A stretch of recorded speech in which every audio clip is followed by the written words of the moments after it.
In the beginning there was not a word. There was a silence vast and deep, a silence that held the echo of every star yet to be born. This was the first language of faith, a knowing that resonated not in the ear, but in the heart. It was a language of pure feeling, of absolute trust, a bond woven from light and shadow before time itself had a name. But what happens when that silence is broken? What happens when words, with all their sharp edges and clumsy meanings, try to capture the infinite? This is a story of that silence and of a faith so profound it needed no voice. Imagine a world sculpted from celestial dust, a realm where mountains breathed and rivers sang hymns to the heavens. In this world lived a people known as the children of the echo. They did not speak, for their connection to the divine was direct, a constant stream of understanding that flowed from the heart of creation into their own. Their prayers were not spoken, they were lived. A farmer planting a seed was a prayer for life. A weaver tying a knot was a prayer for unity. A mother holding her child was a prayer of love. Their faith was an action, a presence, a silent symphony played on the strings of existence itself. At the heart of their land stood a single colossal tree, the Anima Mundi, the soul of the world. Its roots drank from the hidden springs of eternity, and its leaves whispered secrets to the wind. The children of the echo believed the divine resided within this tree, not as a king on a throne, but as the very lifeblood coursing through its veins. To commune with the divine, they would simply sit beneath its sprawling branches, close their eyes, then listen, not with their ears, but with their souls. In that shared silence, they found peace, guidance, and a sense of belonging that words could never articulate. One day, a stranger arrived from beyond the shimmering horizon. He was a man of great charisma and greater ambition, a weaver of words. He called himself a prophet, and his tongue was a silver-edged sword. He saw the silent devotion of the children of the echo and called it ignorance.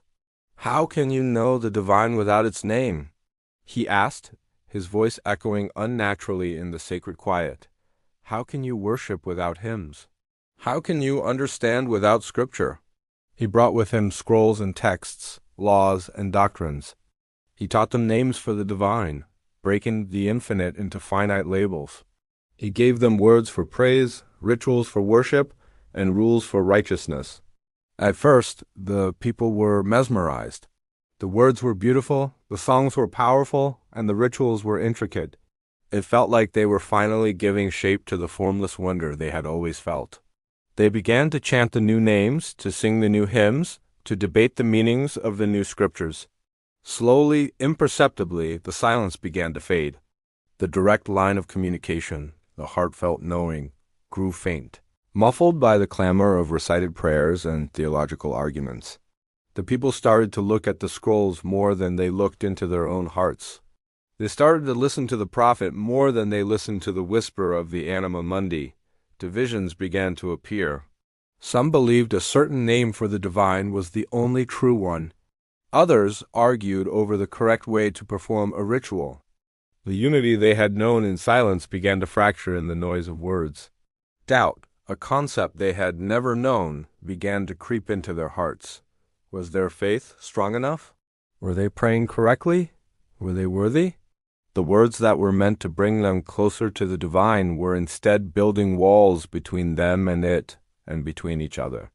A young woman named Alara, who remembered the old ways, felt the growing distance. Her heart ached with a profound sense of loss. She saw her people's faces, once serene, now etched with anxiety and judgment.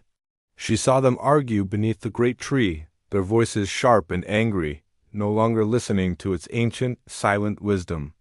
One evening, as a storm of debate raged in the village square, Alara walked away. She returned to the base of the Anima Mundi, the place where she, as a child, had felt the universe breathe with her. The air was thick with the residue of spoken dogma, heavy and stale. She sat, closed her eyes, and tried to find the silence again. It was hard. The new words, the new fears, buzzed in her mind like a swarm of angry wasps. She did not try to fight them. Instead, she simply sat. For a day and a night, she sat in stillness. She let the words come and go, watching them as if they were clouds passing in the sky. She offered no resistance, no judgment. She just was. And in that act of pure, silent being, a tiny crack appeared in the wall of noise. Through that crack, she felt a familiar warmth, a gentle hum. It was the old language, the language of the heart. As she sat, a terrible thing happened. The prophet, in a final act of ego, declared that the anima mundi was merely a tree, an idol distracting the people from the true faith found only in his words. He declared it must be cut down to purify their devotion. Horrified, the people, now lost in their verbal labyrinth of faith, agreed. As the first axe struck the ancient bark, the world did not tremble. There was no thunder from the heavens. There was only a profound and terrible silence. Not the living, breathing silence of connection, but the dead, empty silence of absence. The river stopped singing. The mountains held their breath. A grayness fell over the land. As the great tree fell, the last echo of the divine heart song faded into nothingness. The people stood, looking at the stump of their world soul, the scrolls in their hands feeling cold and lifeless. The words that had promised them everything had led them to desolation. In the crushing emptiness, they finally understood. Faith was not a word to be spoken, but a presence to be felt. It was the warmth of the sun, the resilience of a seed, the unspoken love in a shared glance. Standing in the ruins of their own making, they looked at each other, and for the first time in a long time, they saw not a fellow debater or a rival believer, but simply another soul, lost and grieving. In that shared, silent gaze, a flicker of the old connection returned. Alara walked among them, not speaking, but taking a hand here, offering a shoulder there. Her silence was a balm, a prayer more powerful than any hymn. And so they began to rebuild, not with new words or new laws, but with silent acts of kindness, of forgiveness, of hope. They began to listen again, not for a voice, but for the subtle stirrings of life returning to the land and to their own hearts.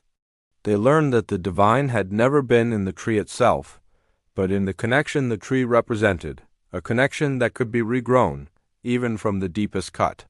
The silence that returned was different. It was not the innocent silence of the beginning, but a conscious one, born from loss and wisdom. It was a silence that understood the power and the poverty of words. It held the memory of pride and the promise of humility. It was the silence of rebirth. Even today, in our world of constant noise, of endless opinions and deafening dogmas, the echo of that silent faith remains. It calls to us from the quiet places, from the moments between breaths, from the depths of a loving gaze. It reminds us that sometimes the most profound prayer is not spoken aloud. It is lived. It is the silence where we finally lay down our words, our arguments, and our pride, and simply listen to the beating of our own heart, and find the universe beating there with it. True faith is not the certainty of the answer. It is the courage to sit in the silence of the question, and trust that you are already home. Thank you for joining us in this story. If it resonated with you, consider subscribing for more stories of light and rebirth. Find your silence and listen.